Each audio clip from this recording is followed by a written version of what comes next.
Le gouvernement éthiopien a écarté avec défi les appels internationaux à un cessez-le-feu dans la province septentrionale du Tigray. Il affirme que ses forces sont sur le point de finaliser les opérations et élimineront bientôt toute opposition aux armées.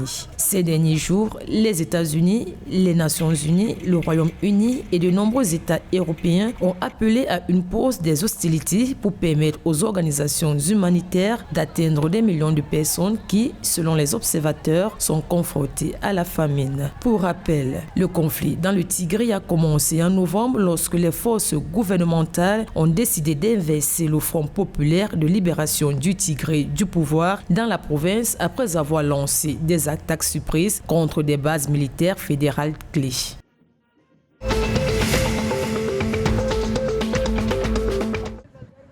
L'armée nationale somalienne a déclaré que son unité des forces spéciales avait tué 70 militants Chebab et en avait blessé plusieurs autres près de Joa, une ville de la région du Moyen-Chabel. Le porte-parole de l'armée nationale, Ali Hachi, a déclaré à la radio SNA de Mogadiscio que les troupes avaient également libéré plusieurs zones au cours d'une opération toujours en cours. Précisons que l'opération contre les militants Chebab a eu lieu alors que le premier ministre somalien Mohamed Hussein Roble effectuait une visite d'une journée dans la ville de Joa pour évaluer la situation humanitaire.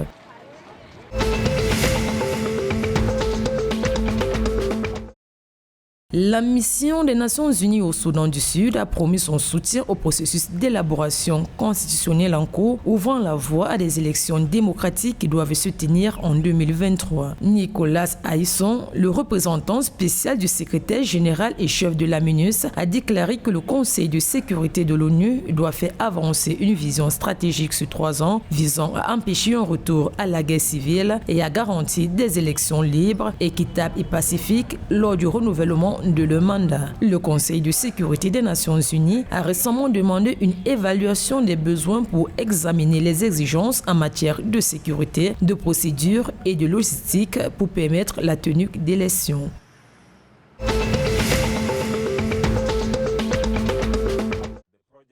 L'économie ougandaise est sur une tendance à la reprise après avoir fait face aux impacts négatifs de la pandémie de coronavirus. Selon Chris Mukiza, directeur exécutif du Bureau ougandais des statistiques, les estimations préliminaires montrent qu'en termes nominaux, la taille de l'économie a augmenté d'environ 42,4 milliards de dollars au cours de l'exercice 2020-2021 contre 39,9 milliards de dollars au cours de l'exercice 2019-2020.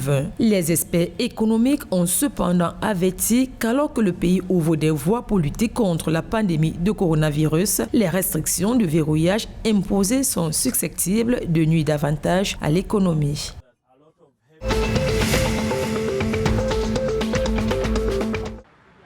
En Tanzanie, le ministère de l'Énergie a requis 1 milliard de dollars pour la mise en œuvre de ses projets au cours de l'année budgétaire 2021-2022. Sur ce montant qui représenterait une augmentation de 8% par rapport au budget précédent, plus de la moitié sera consacrée à la construction de la centrale hydroélectrique Julius Nyerere de 2115 MW.